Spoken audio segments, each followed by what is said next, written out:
ሰላም ሰላም ውድና የተከበራችሁ የሮዝ ቤተሰቦች እንዲሁም ለቻናሉ አዲስ የሆናችሁ ላይክ ሰብስክራይብ በማድረግ አበረታቱኝ። ዛሬ እንግዲህ የመጣሁላችሁ በእነ ትሁት ድራማ ነው። ትሁት ድራማ እንግዲህ ክፍል 37። ዳኒ እንግዲህ እነ ካሌብን ተደብቆ ሲሰማቸው ነበረ። ትሁትም መታ ምን እንደሆነ አላውቅም ብላ ስትነግር የካሌብም አባት ሰምቶ ይሆናል በማለት ተጠራጠረ። ካሌብም እሰይ እንኳንም የሰማን እያለ ነበር። ዳኒም እንግዲህ ለቲና እየተጫወቱብን ነው ብሎ ሲነግራት ቲናም እንግዲህ አታስብ ከነሱ በላይ እኛም እንጫወትባቸዋለን እያለች ነው ያለችው። እንግዲህ ቲና ምን እንደምታደርግ እኔ እንጃ። እንግዲህ እኛም እንጫወትባቸዋለን ስላለች ቲና ዳንኤልም መቼ ነው ብሎ ሲላት አይዞህ በቅርቡ ቀን አለችው። ዳንኤልም ያንቺ አይዞህ አያበቃም አሁንስ ሰለቸኝ እያላት ነው። አይዞህ ሳይሆን ገንዘብ ነው በአሁኑ ሰዓት የሚያስፈልገኝ አላት። እንዴትም ብለሽ ገንዘብ ተቀበዩ ጠቀም ያለ እያላት ነበር ዳንኤል። ቲናም እንደማይሰጣት ነገረችው። ትሁት እንግዲህ አባባን ካሌብን ተረዳው እያለችው ነበር። እንግዲህ አባባም ተደብቆ ዳንኤል ነገሮችን ሁሉ ስለሰማ እንዴት ካሌብን ያስደስተው ይገባል እያለ ይጠይቃታል። እሱም እኮ ስለጨነቀው ነው ስትል ነገሮችን ሁሉ እያበላሹ መጨነቅ አለ እንዴ አለ። እንግዲህ አባባ ትሁትን ዳንኤል አንዴ አውቋልና ቲና ግን እንዳታውቅ አድርጊያት ሲላት ነበር። እንግዲህ ዳንኤል እስካሁን ድረስ የቲና ጓደኛ ቦይፍሬንድ መሆኑን እና አባባ እንደማያውቁ ነበር የሚያውቀው። አሁን ግን እንዳወቁ ስለገባው ትሁትም ይህንን ስላወቀ ተመልሶ ቤት ውስጥ የሚመጣ ይመስልሃል ወይ እያለችው ነው ያለችው ለአባባ። አባባም ይመጣል መምጣቱን አያቆምም ብሎ ነገራት። እንግዲህ ዳንኤል ትሁት ጋር መቶ ትሁትን ለምንድን ነው የዋሸሽኝ? ለምንድን ነው ያልነገርሽኝ? አንቺም ካዲ የሚባል ስም ይውጣልሽ እንዴ አላት። ትሁትም ምኑን ስትል ቲናና እኔ እህትና ወንድም እንዳልሆን አውቀዋል፣ ለምን አልነገርሽኝም አላት። ትሁትም በመጨረሻ አወኮይ አለችው። ዳንኤልም ቆይ እንዴት ቻላችሁበት? እንዴት አልነገራችሁንም አላት። ትሁትም ከእናንተ ጋር ጸብ ከመፍጠር የምሰሩትን ድራማ ለማየት መርጠው ነው በማለት መለሰችለት። ትሁትም ይሄን ነገር ሁሉ አውቀህ አሁንም እዚህ ነህ አለችው። ዳንኤልም አዎ ነገሮቹን እንዳላወቀ ሆኖ ለመቀጠል አስቧል እዛ ቤት ውስጥ ለመኖር። ትሁትም ያንተስ ልዩ ነው ካለችው በኋላ ሁሉን ነገር እዚሁ ሁኜ ማስተካከል እፈልጋለሁኝ አላት።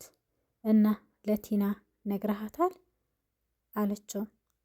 ዳንኤልም አይ ለቲና አልነግራትም አላት። እሷ የሆነ ነገር ከሰማች የባሱኑን አስተካከልኩኝ ብላ ታበላሸዋለች ነገሩን በማለት እንግዲህ ዳንኤል እውነቱን ለቲና መናገር አይፈልግም።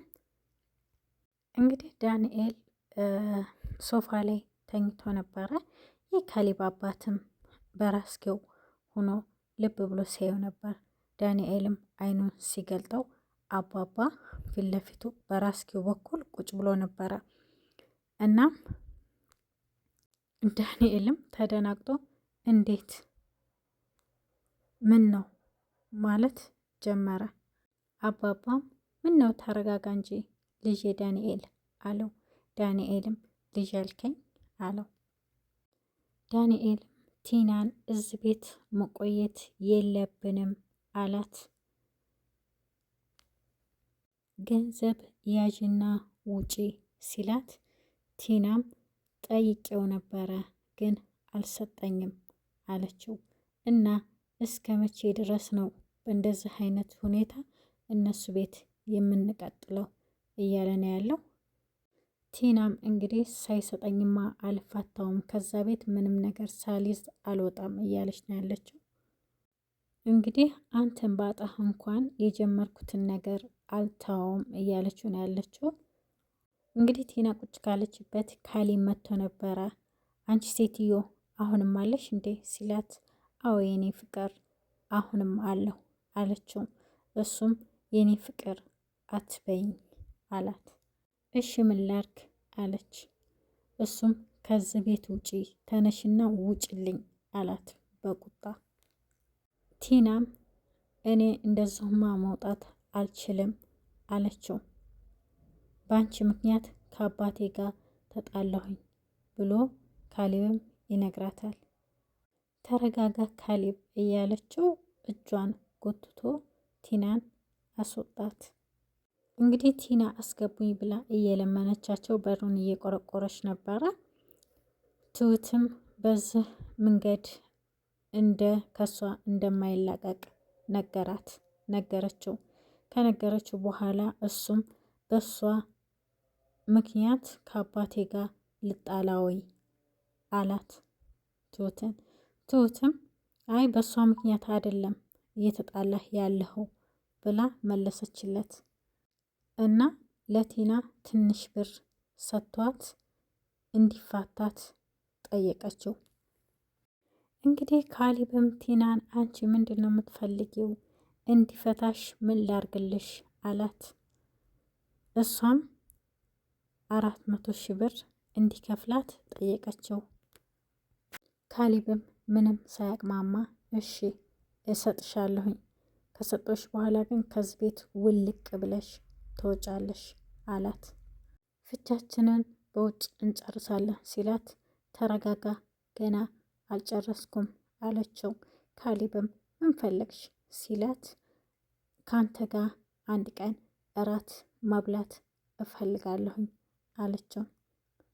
ካሌብም እሱ አስፈላጊ አይመስለኝም ሲላት ቲናም ለኔ ግን አስፈላጊ ነው፣ ካልሆነ ግን መፋታታችን ይቀራል አለችው። በመጨረሻም እንድትፈታው ሲል እሺ በቃ እስማማለሁኝ አለ። ካሌብም አባባን ሊያማክረው ሂዶ አባቱን ቲና 400,000 ብር እንደጠየቀችውና አንድ ቀን እራት እንደጠየቀችው ነገረው። ከነገረው በኋላ ብሩስ ይሁን እራት ግብዣው ግን ሌላ መዘዝ እንዳያመጣብክ አለው። እሱን ለኔ ታወው አለው ካሌብም። ዳንኤልም ቲና ጋር ሂዶ አናገርሽው ወይ ሲላት አዎ አናግሬዋለሁ። እና ብሩን ሰጠሽ ሲላት አልሰጠኝም አለችው። ታዲያ ካልሰጠሽ ለምንድን ነው እዚህ ቁጭ ብለሽ የምጠጪው ሲላት አይ ከተስማማ በቂ ነው አለች። እንግዲህ ምን እንደሆነ ምክንያቱም ባላውቅም ቲና ብር እንደሰጣት ለዳንኤል አልነገረችም። እስካሁን ምን ትሰሪያለሽ? ለምንድን ነው ያልወጣሽው ሲላት ገንዘብ ሰጥቼሽ የለም ወይ ሲላት እሷም ገንዘብ ብቻ በቂ አይደለም፣ በአቅሜ ቤት እየፈለኩ ነው አለችው። ካሌብም ቶሎ እንድትወጣ ከቤት እኔ ላፋልግሽ ቤት ሲላት የዛሬውን ፕሮግራም እንዳትረሳው አለችው። ግዴታ የለብኝም አለት ካሌብም። እንግዲህ ቲና ጸባይዋ ለድንገት ሲቀየር ትሁትም ምን አስባ ይሆን እያለች ነው ያለችው። አባዬ አስቸገርን አይደል አለችው ቲና። አዎ አንቺና ካሌብ አስቸግራችሁኛል አላት። ቲናም እኔና ዳኒ ነን ያስቸገር ነው፣ ግን ካሌብ ጋር አውርተናል፣ በቅርቡ እወጣለሁ አለችው ለአባባ። እንግዲህ ካሌብም በቅርቡ እንገላገላቸዋለን ብሎ ለትሁት ሲነግራት በምን ተስማማችሁ ብላ ስትለው በ400,000 ብርና በአንድ ቀን እራት እንደሚገላገሏት ነገራት። ትሁትም ተጠራጥራ በዚህ እራት በስተጀርባ ግን ሌላ ነገር እንዳይኖር አለችው።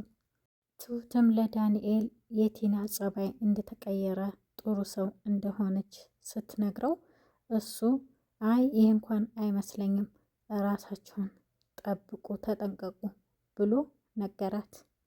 ዳንኤልም እንግዲህ ቲናን ሄዶ ላግዝሽ እፈልጋለሁ ማድረግ የምትፈልጊውን ነገር ሁሉ ሲላት ቲናም ብቻዋን እንደምታደርገው ነገረችው።